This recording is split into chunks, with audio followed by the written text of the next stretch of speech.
64 ವರ್ಷದ ಸುದೀರ್ಘವಾದಂತ ಅವರ ರಾಜಕಾರಣದ ಬದುಕಿನಲ್ಲಿ ದಿನನಿತ್ಯ ಅವರ ತಲೆನಲ್ಲಿ, ಅವರ ಹೃದಯದಲ್ಲಿ ಚಿಂತನೆ ಇರ್ತಕ್ಕಂಥದ್ದು, ಬದ್ಧತೆ ಇರ್ತಕ್ಕಂಥದ್ದು, ಕಾಳಜಿಯನ್ನ ವರ್ತನೆ ಮಾಡತಕ್ಕಂಥ ವರ್ಗ ಯಾವ್ದಾದ್ರೂ ಇದ್ರೆ ಅದು ರೈತಾಪಿ ವರ್ಗ ಅಂತಕ್ಕಂಥದ್ದನ್ನ ಅನೇಕ ಸಂದರ್ಭದಲ್ಲಿ ಸಾಬೀತನ್ನ ಮಾಡಿದ್ದಾರೆ.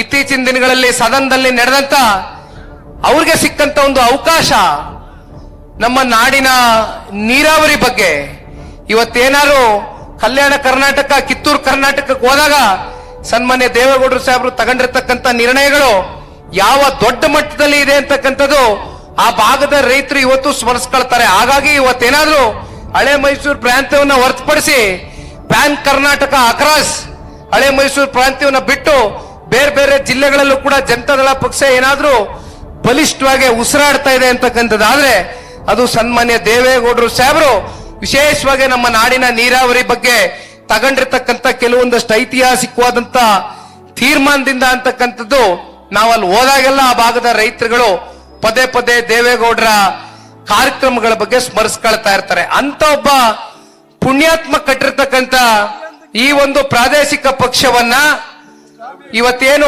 ಬೆಳ್ಳಿ ಹಬ್ಬವನ್ನ ಆಚರಣೆ ಮಾಡ್ತಾ ಇದ್ದೇವೆ. ಮುಂದೊಂದು ದಿನ ನಿಮ್ಮೆಲ್ಲರ ಪ್ರೀತಿ ಆರೈಕೆಯಿಂದ ನಾವು ಸುವರ್ಣ ಮಹೋತ್ಸವ ಅಂದ್ರೆ 50 ವರ್ಷವನ್ನ ದಾಟತಕ್ಕಂತ ಜೂನಿಯರ್ ದೇವೇಗೌಡರು ಅಂತ ಈಗ ತಾನೆ ನಮ್ ನಿಂಗಪ್ಪಣ್ಣ ಅವರು ಹೇಳ್ತಾ ಇದ್ರು. ತಿಮ್ಮಪ್ಪ ಗೌಡ್ರು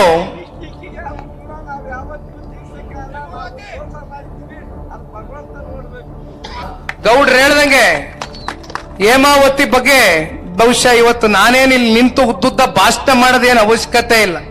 ಅದ್ರ ಬಗ್ಗೆ ಇಂಚಿಂಚು ಮಾಹಿತಿ ಕೂಡ ಇವತ್ತು ಈ ಜಿಲ್ಲೆಯ ಜನತೆಗೆ ದೇವೇಗೌಡರ ಒಂದು ಕೊಡುಗೆ, ಅವರ ಒಂದು ದೂರಾಲೋಚನೆ, ಆ ಚಿಂತನೆಗಳು ಏನಿತ್ತು ಈ ಭಾಗದ ಜನತೆಯ ಒಂದು ಸಮಗ್ರ ಅಭಿವೃದ್ಧಿಯ ದೃಷ್ಟಿಯಿಂದ ಅಂತಕ್ಕಂಥದ್ದು ನಮ್ಮ ಡಾಕ್ಟರ್ ರವಿ ಅಣ್ಣ ಅವ್ರಿಗಂತೂ ಇದ್ರ ಬಗ್ಗೆ ಸಂಪೂರ್ಣ PhD ಮಾಡಿದ್ದಾರೆ ಅವರು.